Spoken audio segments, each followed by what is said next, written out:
Bienvenidos a MAD, Mentes Aliadas por el Diseño, el espacio para hablar de sostenibilidad, diseño y cualquier otra locura del mundo de la arquitectura y la construcción. No somos un podcast más, somos MAD, locos por la arquitectura. Bienvenidos. Hola, soy Juan Giraldo, su anfitrión de hoy en MAD, Locos por la Arquitectura. El día de hoy nos acompaña Halime Escaf. Ella es ingeniera ambiental y civil de la Escuela de Ingeniería de Antioquia. Actualmente es la gerente de operaciones de Green Loop, una empresa enfocada en temas de sostenibilidad bioclimática y demás, que ya hemos hablado con algunos en episodios previos. Y hoy queremos hablar de un tema que cada vez coge más fuerza en el mercado, y quizá mucha gente no sabe eso con qué se come, y vamos a ver si hoy lo traducimos en palabras sencillas con el apoyo de Halime, que es la descarbonización en la construcción. ¿Eso qué es? Y por qué hay metas, hay retos, ¿qué tenemos que hacer los que diseñamos y construimos ciudades? Bienvenida, Halime, muchas gracias por estar aquí. Muchas gracias, Juan David, por la invitación. Voy a desgregar esa pregunta que me acabas de hacer. Descarbonización en la construcción. ¿Eso qué quiere decir? Descarbonización es literalmente vamos a quitar carbono. La construcción no es 100% carbono. O sea, uno va a ver y tiene concreto, tiene acero. ¿De qué estamos hablando cuando hablamos de carbono?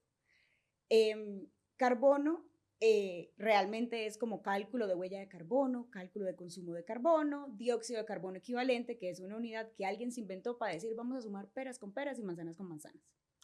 Yo no puedo sumar el impacto que tiene la electricidad con el impacto que tiene este material, con el impacto que tiene el agua, todas estas unidades diferentes.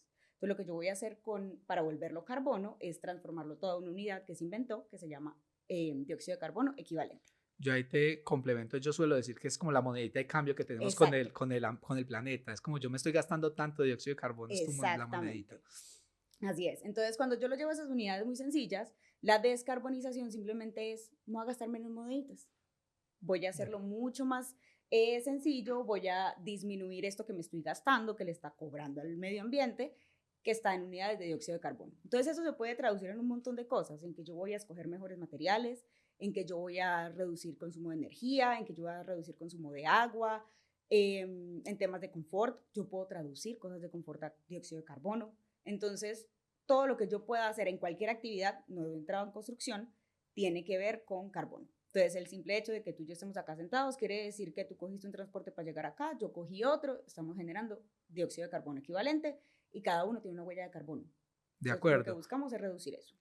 El hecho de respirar genera dióxido de carbono. Me hiciste acordar en algún momento, en una conversación cuando estuve haciendo mi maestría en Argentina, que el profesor hizo un ejercicio detallado de análisis de huella de carbono, de que si dos personas están en Estados Unidos y van a comprar leche y están a 5 kilómetros, ¿qué contamina más? ¿Irse en carro las dos o irse a pie los dos? Y es muy loco porque uno la lógica les puede decir, no, pues en carro, pues es que el carro contamina. Pero cuando si entra uno a la minucia empezaba a decir, no, pero tú para poder caminar 5 kilómetros gastas tantas calorías. Para recuperar esas calorías te tienes que comer tanto de carne, tanto de esto, tanto, y esa carne impacta. Entonces empezó a desglosar y en cierta dimensión, 2 personas en carro contaminaban menos que caminar 5 kilómetros, entonces era mejor ir en carro. Ahora, si iba una sola persona, ya contaminaba más el carro. Entonces, el ejercicio es como no dar por sentado nada, porque todos cada actividad tiene su huella de carbono, hablando de ese tema, pero hay que analizarla, porque no es tan obvia como uno quisiera. Y el análisis es tan detallado como uno quiera. O sea, yo ahí hubiera podido decir, no, es que la huella de carbono es simplemente lo que consume el carro, no va a contar a las personas, no estoy generando nada, una actividad adicional, pero es tan al detalle como uno quiera ponerlo. Entonces, pasándome ya hacia construcción. Cuando yo hablo de construcción sostenible, la gente primero piensa en la obra, en físicamente poner ladrillo con ladrillo. Y la construcción sostenible realmente va desde el diseño, construcción y operación del edificio. Yo demoro construyendo un edificio unos 2 años y demoro operándolo 50, 60. Más o menos, en promedio. En promedio, entonces en horizonte de tiempo, ¿qué va a tener más impacto? La operación. De acuerdo. Entonces, cuando hablamos de descarbonización en la construcción, no solo hablamos en procesos, hablamos también durante la operación, que es lo que más me va a impactar. Y si pensamos, en este momento hay muchos más edificios construidos de los que se van a construir. De acuerdo, entonces hay un reto también para todo el mercado. ¿Qué a todo hacemos lo con que existe. lo que ya la hicieron y quizás no son tan eficientes? Ahí hay un Ujú, reto interesante. Yo antes de continuar quisiera también dar una claridad, quizá porque a veces uno cuando habla de esto da por sentadas muchas cosas porque es todos los días hablando de lo mismo y es, como les decía Jalime, el tema del diseño, la construcción y la operación, este ciclo del proyecto también se puede hablar desde... cada uno se puede ampliar como uno quiera. total. La construcción, el material, por poner un ejemplo, el material también tiene su propio ciclo y Ujú, entonces el material se extrae de algún lado, se transporta la materia prima, luego llega a algún lado y lo vuelven el ladrillo, por poner el claro. ejemplo, la teja, lo vuelven, luego de ahí sale en otro carro, en otro transporte para la obra y luego la instalan y ese es como el tema de la construcción, Ujú. que también tiene su impacto y por eso lo decías, hay un tema que tan detallado llegamos a ver, a hacerlo en la construcción. En ese ejercicio que ya, cerrando ese paréntesis, en ese ejercicio que nos planteabas de lo que ya está construido, desde tu experiencia, ¿cómo ves esa línea en lo que Colombia se ha planteado como metas de descarbonización? ¿Tú cómo ves esa línea? ¿Qué recomendaciones o qué has visto desde tu experiencia? ¿Qué es Ujú, lo que más se debe hacer en ese tipo de edificios? Porque seguramente podemos tener oyentes o que estén operando edificios o que sean ujú. los directores de mantenimiento, de operaciones y puedan mejorar eficiencia, que no solo es tema ambiental, eso trae otros Claro. beneficios. Bueno, Colombia en este momento ya plantea unas metas que quiere cumplir y el año dorado es el 2030. Todas las metas hablan siempre del 2030. 2030 es pasado mañana. Si no empezamos a hacer Prácticamente. cosas, no vamos a llegar nunca a esa meta. Entonces ya hay unas metas planteadas que planteó el gobierno colombiano y nos dicen a dónde hay que llegar, pero no nos dicen cómo. Entonces, Ok, si yo quisiera cumplir la ley, no sé cómo empezar. ¿Cuál ha sido mi experiencia con edificios existentes? Dependiendo del tipo de edificio, voy a tener diferentes fuentes. Entonces, si yo ujú, tengo un edificio de producción, para mí es mucho más fácil cuantificar cuánta electricidad me gasto en mis procesos, cuántos combustibles fósiles me puedo gastar, cosas de ese estilo. Yo puedo empezar a medir esa huella de carbono del edificio. Se llama huella de carbono operacional porque ya es cuando estoy en la operación del edificio, cuánto consumo. de Lo acuerdo. primero que hay que hacer, todos los que tengan edificios o manejen algo de este estilo, es mídete. Yo no puedo reducir algo que no sé cuánto es. Claro, si yo no me mido, no puedo actuar, No pues puedo actuar no tengo una línea de literalmente, no partida. tengo cómo optimizar absolutamente nada si yo no sé cuánto estoy consumiendo. Entonces, lo primero que tengo que hacer es medirme, pero medir qué, todo, nada, en el transporte en el que vienen los visitantes al edificio, no sé, que en mi edificio hay una oficina multinacional y el CEO viaja cada 8 días, tengo que cuantificar eso también, el consumo del papel, cómo produje yo estos vasitos, hasta qué punto yo mido. Y la respuesta en este momento es hasta lo que uno quiera. Es supremamente libre porque como no hay normas tan estrictas que me digan hasta qué alcance debo llegar, y ya voy a pasar a hablar de los alcances, entonces yo puedo escoger. Y normalmente las personas escogen lo que más hace sentido. O sea, si para mí la factura de electricidad me duele todos los meses pagarla y pagar, no sé, las resmas de papel no me duele tanto, seguramente me voy a enfocar más en la electricidad y seguramente sí voy a estar haciendo un cambio. Claro. Entonces yo escojo cuáles son esos límites que voy a medir. Sí, el límite lo termina haciendo cada uno de acuerdo a Ujú, sus dolores y a sus intereses, porque claro, claro, si yo pago la factura de energía, pero tampoco me interesa porque tengo con qué pagarla, pues no mido eso y me voy por otro lado, exactamente. pero efectivamente se vuelve un tema muy específico, no hay una ley Ujú, universal, sobre todo que no hay norma y cada edificio es un mundo diferente. total. Y ahora volvemos por esa línea, pero si nos vamos a un edificio que apenas están estructurando, alguien dice, voy a hacer mi propio Ujú, edificio, un ejemplo que se está moviendo mucho en Medellín, por ejemplo, hotelería, sí. edificios de corta, mediana estadía. ¿Qué podría pensarse en este proceso de estructuración? ¿Qué recomendación Ujú, dar para que desde lo que se ha visto ya en estrategias que quizás han sido óptimas en este tipo de proyectos ujú. podrían considerarse para que lo puedan aplicar en sus proyectos? ¿Qué mensajes podrían ir detrás de esto? Bueno, primero es pensar en qué va a consumir el edificio y tratar de hacer que la mayoría sea electricidad. ¿Por qué? Porque la electricidad la podemos manejar mucho más fácil. Yo puedo Okay. manejar las fuentes de electricidad que voy a tener. En cambio, si voy a tener, no sé, unas cocinas eléctricas y otras a gas, las de gas no las puedo controlar tan bien. El gas es el gas, punto. La electricidad puede venir de fuentes renovables y de fuentes no renovables. Entonces yo puedo controlar eso un poco mejor. Y ahí me estoy apoyando, por ejemplo, en este país, de que la mayor cantidad de la red es renovable. Entonces, primero es tratar de buscar que sea lo más eléctrico posible y después, ¿cómo reduzco ese consumo de electricidad? Entonces, ahí vienen diferentes cosas, como que si voy a hacer un edificio nuevo, puedo mirar si lo certifico. Si lo certifico, estoy teniendo una tercera parte que me está diciendo usted está haciendo las cosas bien. Una certificación LEED, EDGE, una Casa Colombia, bueno, no, si es hotelería no se puede casa, hay que revisar detalles, pero puedo revisar cómo hago que una tercera parte diga que yo estoy consumiendo menos, que me valide a mí que estoy consumiendo menos, porque una cosa es que yo diga voy a cambiar todos esos bombillos, les voy a volver LED, y otra cosa es que de verdad haya escogido unos LED que sí me estén dando eficiencia energética, o que esté incluyendo temas de luz natural, tema de confort en las personas, cuánto ese confort me está costando energía, o puede que el confort no me esté costando energía, sino que me está ahorrando energía. Entonces, cuando yo llego a un edificio a que todo lo que consume sea la misma moneda, ya no estoy hablando de dióxido de carbono, estoy hablando de electricidad, cuando yo disminuyo esa electricidad, pues voy a estar disminuyendo absolutamente todo. Entonces, desde el concepto, yo debo diseñar un proyecto que consuma menos. Si yo desde el diseño logro hacer que, no sé, el equipo de aire acondicionado es de un tamaño menor, porque logré hacer una optimización de diseños, un diseño integrativo, cualquier cosa, ahí es donde yo de entrada estoy entregándole al mundo un edificio con menor huella de carbono.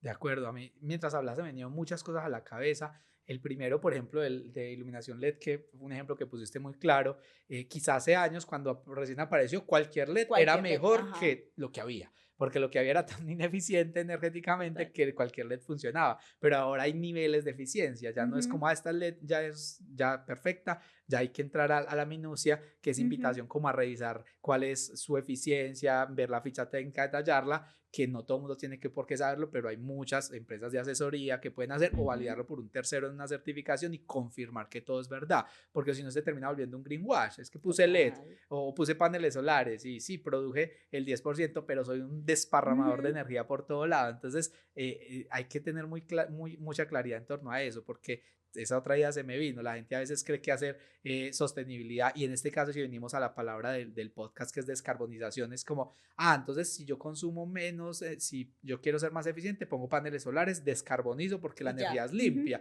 pero si yo siempre pongo un ejemplo muy bobo que es como, si el edificio consume 100 megavatios de energía y le pones una estación que genera 5, pues seguiste tragando de la red, consumiendo de la red 95 megavatios, es como no hiciste nada, mejoras eficiente, como que fue el mensaje que diste. Reduce toda la energía que vas a consumir para que luego compenses con los paneles. Y si no te da para el panel, quizá no es necesario porque lo hiciste tan bien que el panel es como la cerecita del helado. Si el helado es rico, no hay necesidad de ponerle la cerecita. Entonces, no, me parece súper interesante esa perspectiva.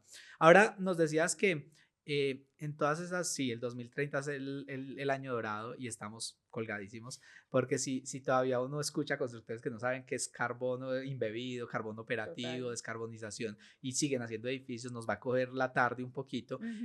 ¿Cómo serían esos, dijiste, ahora vamos a hablar de esos alcances, qué son esos alcances en palabras sencillas y cómo la gente podría empezar a involucrarlo en, por lo menos alzar la mano en su empresa de diseño, venga, esto lo hemos considerado para empezar a llegar a todo mundo?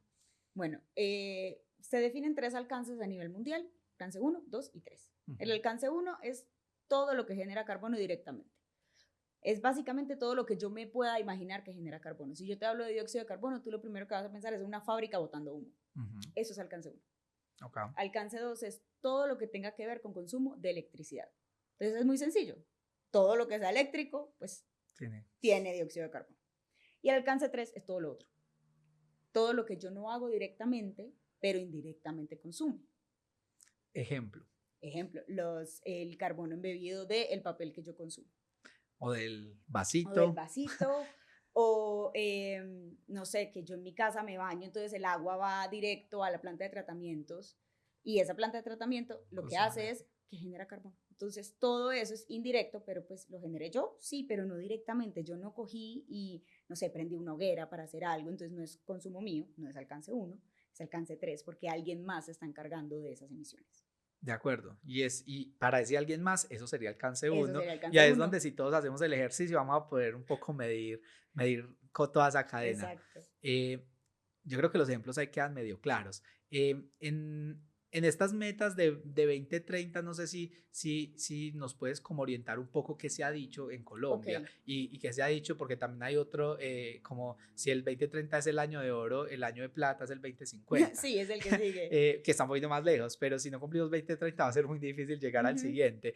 ¿Cuáles son esas ideas que se han puesto en el mercado que si ujú, bien es muy difícil que el gobierno diga vamos a hacer esto, pero no diga cómo y no explique y nos tiró ahí, ahí es ujú. donde las empresas consultoras tienen una tarea muy Sí. interesante, pero cuéntanos qué se dice para el 2030 y para el 2050 para ir preparando el Ujú. mercado. Bueno, en el 2021 salió una ley que dice cuáles son esas metas nacionales. No las tengo todas en la cabeza, pero hay metas de descarbonización operacional, Ujú. de carbono embebido, de deforestación y de carbono negro. Carbono negro es el carbono físico que todos conocemos, Sí. consumo de esto. Entonces, están planteadas las metas tanto para 2030 o 2050. Para 2030 están, por ejemplo, reducir el 51% de gases de efecto invernadero. Eso aparte de dióxido de carbono equivalente me mete otro montón de gases ahí que generalmente se generan en las industrias, pero que debemos reducir. A respuesta de esto, se crea algo que se llama la hoja de ruta nacional de descarbonización en construcción. Okay. Entonces, puntualmente en construcción tenemos una guía de cómo descarbonizar.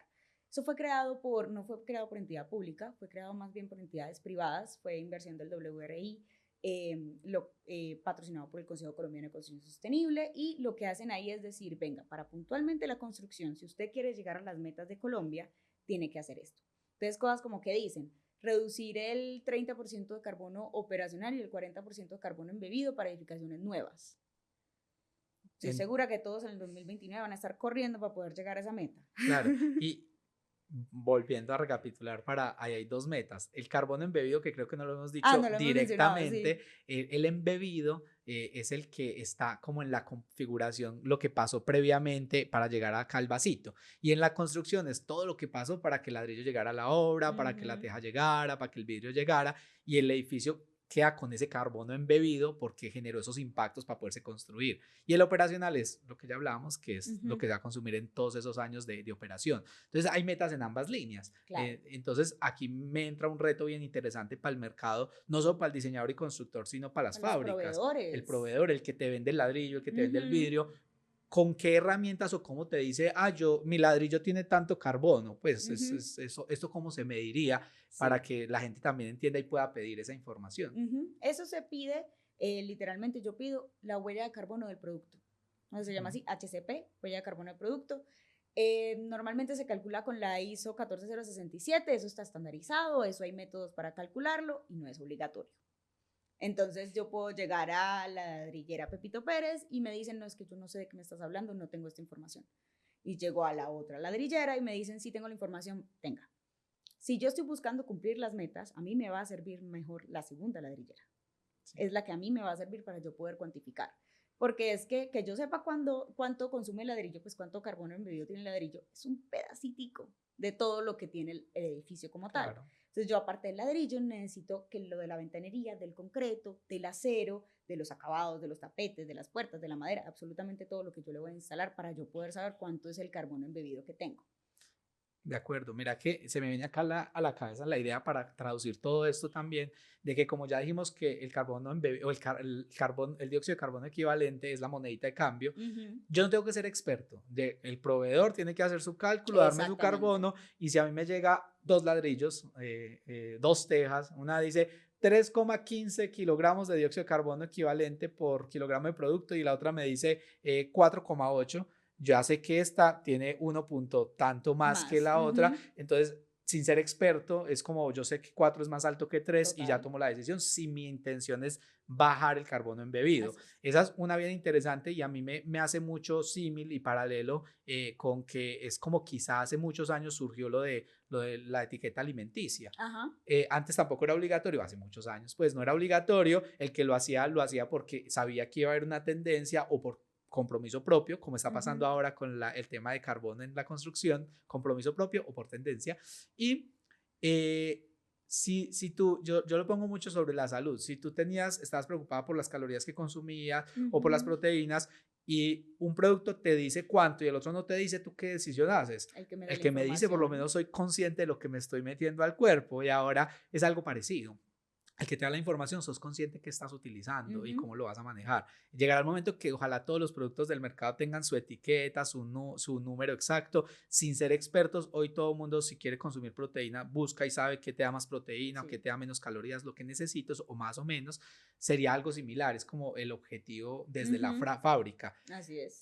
Ahora salto otra vez al diseñador y constructor. La fábrica tiene esos Ese retos. reto, sí. Ahí le tiramos a todos los industriales que tareas pendientes. Luego seguimos el diseñador y el constructor. ¿Cuál sería el reto? Porque aquí no tiene que ser experto. Pida Ujú, información. Esa sería el primero. sí.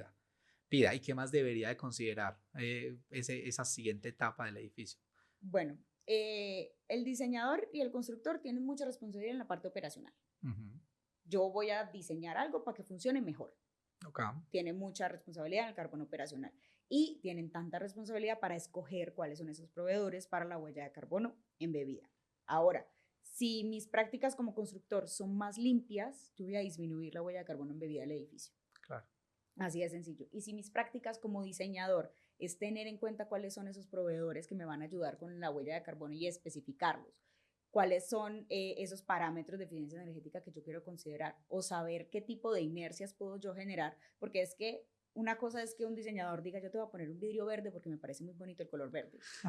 Y otra cosa es que el mismo diseñador diga es que yo lo quiero verde porque el control solar que me han dado estos vidrios ha sido favorable para yo reducir el tamaño de no sé, de los equipos de aire acondicionado De o me acuerdo. ayuda en iluminación. Entonces es como pienso en esas sinergias para que yo no solo estoy comprando un producto y Por ya, sino bonito. que estoy comprando algo que me está impactando otro montón de cosas. Estoy haciendo un diseño integrado que al final van a terminar dándome números positivos en el edificio. Claro, yo lo que veo es que empiezan a aparecer como nuevos ingredientes en la receta. Total. La receta históricamente fue desde el material o desde el diseño, primero desde el diseño, forma, función, luego desde el material, estética y presupuesto, que sea Ujú, bonito y que sea barato. total. Entonces ahora metámosle a estos ingredientes, diseña, orienta bien, diseña el edificio, pero aparte cuando seleccionas materiales, pedí la huella de carbono, Ujú, pero aparte de pedir la huella de carbono, mira su eficiencia térmica, aísla, no aísla, se calienta, no se calienta, porque eso va a tener impactos en el aire acondicionado o en el confort del ujú, espacio,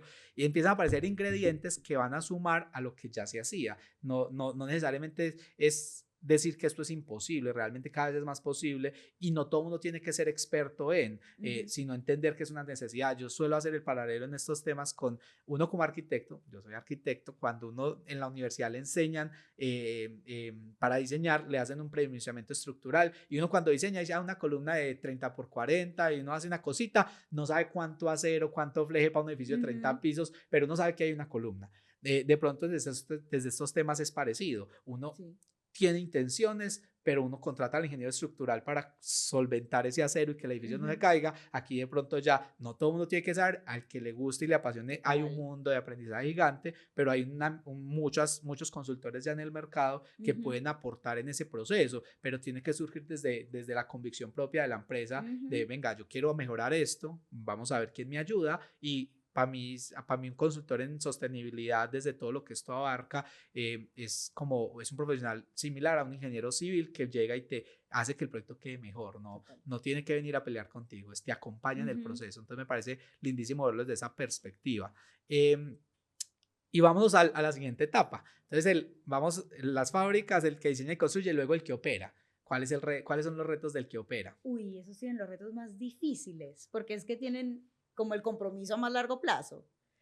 Entonces Claro. yo tengo un equipo que me recibe el edificio y que sabe, bueno, este edificio tiene, no sé, unos sensores de monóxido de carbono en los parqueaderos que hace que se prenda el equipo. Ujú. Y luego se cambió el equipo de operación y mantenimiento. Y ese nuevo equipo no tiene ni idea de que eso existe, entonces pues prenden los equipos a lo que da. 24/7. 24/7 porque es que, ¿qué sensor de CO2? Yo no tenía ni idea que había un Y sensor el de sensor ahí CO2. empolvado, nadie Exactamente, sabía que eso estaba ahí. nunca se utilizó, se le acabó la batería y nadie le paró bolas, entonces es un reto muy grande porque cada edificio es un mundo, yo no puedo pretender que voy a operar el edificio A y el edificio B de la misma manera porque tienen sistemas distintos.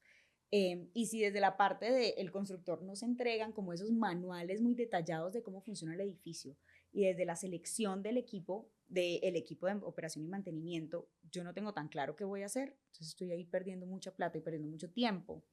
¿Qué he encontrado yo? Edificios que ya certificados LEED, se les han olvidado todas esas cosas que tenían. Afortunadamente, por más que temas de operación y mantenimiento sean no tan buenos en los edificios certificados LEED, de entrada el edificio consume menos energía.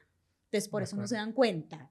Claro, pero mira que ahí entra una variable muy importante. Está bien que en el mercado y en la vida normalmente hay rotaciones de personal y demás, Mm, pero entonces se tiene que considerar unas capacitaciones muy claras claro. ligadas a los manuales de operación y mantenimiento, que Ujú, entonces eso, devolviéndonos, es otra responsabilidad del constructor. sí. Y volviendo acá, entonces tengo unos manuales que se tienen que difundir y Ujú, capacitar a personal nuevo para que esas cosas no pasen, porque sí, de entrada ya si un edificio es muy eficiente, prendes esto 24/7, consume, el edificio en general no consume tanto, pero puede consumir claro, hay menos. muchas Y no hay que hacer sino oportunidades. no digo que hay que hacer es operarlo bien, Ujú, que suena fácil, pero seguramente hay que tener claridad de todos los sistemas. Entonces, claro. no, me parece muy Ujú, interesante verlo desde ese reto de la capacitación y que por más que ujú. haya rotación y demás, que no se olviden estas Sí, cosas. y ahí en la parte de operación y mantenimiento también hay unas certificaciones que se enfocan en eso. Entonces, ponle tus buenas prácticas, yo las saco mucho en mi cabeza de esas guías de operación y mantenimiento de Ujú. certificaciones, porque me dicen mucho, hacer auditoría energética cada 5 años, que venga alguien y me revise todos los sistemas y que me diga si están bien o están mal. Si están bien, perfecto, pase la prueba, pero si están mal, tengo una oportunidad ahí de mejora. De acuerdo. Tener revisiones de balanceo de los equipos de aire acondicionado, que el equipo sí esté funcionando bien, no solamente que me esté consumiendo menos energía, sino que me esté dando lo que debería darme.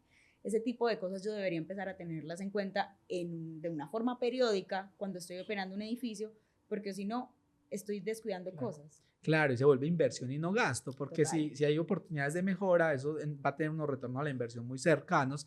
Y una cosa que se me viene a la cabeza en este momento también es esa proyección, porque ahora hablábamos de que hay un edificio que se opera por 50, 60 años Ujú. y puede que hace 10 años era el mejor aire acondicionado, el mejor bombillo, pero ya Y ya no. no. Entonces hay unos temas también de recambio, Sí. repotencialización, de mayor eficiencia y en esos procesos de cambio hacer una auditoría para entender dónde de verdad, Ujú. porque puede que el equipo, el sistema siga siendo muy eficiente, pero la única manera de saberlo es, volviendo al mismo, medirlo y Revisarlo, saberlo. medirlo. Entonces, no, me parece que hay un panorama ya muy completo de lo que es el edificio, desde que se va a estructurar Ujú. materiales hasta que se opera. Digamos que el tiempo se nos está acabando, el tema es muy interesante, pero creo que ya estamos como llegando a nuestros tiempos. Yo quisiera que nos dieras como mensajes específicos, como para ir dándole cierre, que quisieras como a cada uno de esta cadena de valor del edificio, Ujú.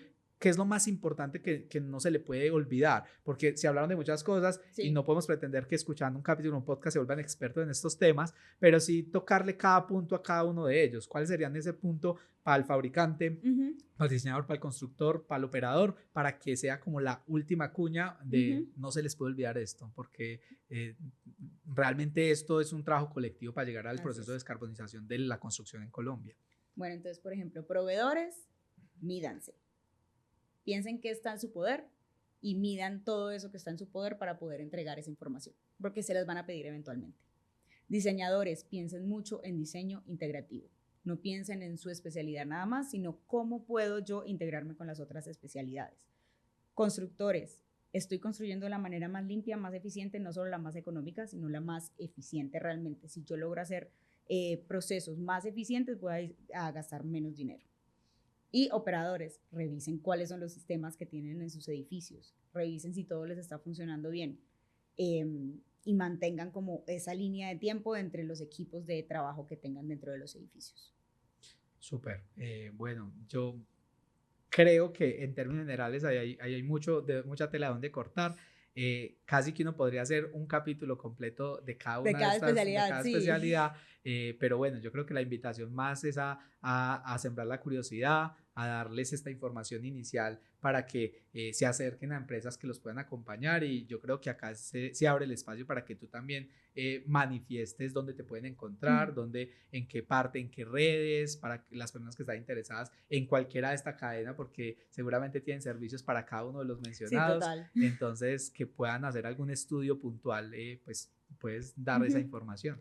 Sí, pues como mencionaste, yo trabajo en Green Loop, que somos una empresa de consultoría en sostenibilidad. Todos estos temas los trabajamos y no solo en construcción, sino también en espacios corporativos. La huella de carbono corporativa, también manejamos todo eso. Nos puedes encontrar en Instagram y en LinkedIn como Green Loop. Perfecto, bueno, muchas gracias Jalime por el espacio y por compartir toda Muchas esta gracias a ti. información. Recuerden que Matt está disponible a través de Spotify como Matt Locos por la Arquitectura. También pueden encontrarnos en Instagram como Matt Podcast. Allí encontrarán videos, resúmenes, el perfil de todos nuestros invitados y, por supuesto, más locuras contadas de la mano de los expertos. Recuerda darle like a este episodio e invitar a tus amigos a seguir este lindo espacio. Si tienes un tema y quieres acompañarnos, no dudes en escribirnos en nuestras redes sociales. Seguro te leemos. Gracias por escucharnos. Nos vemos en un próximo episodio de Math, Locos por la Arquitectura.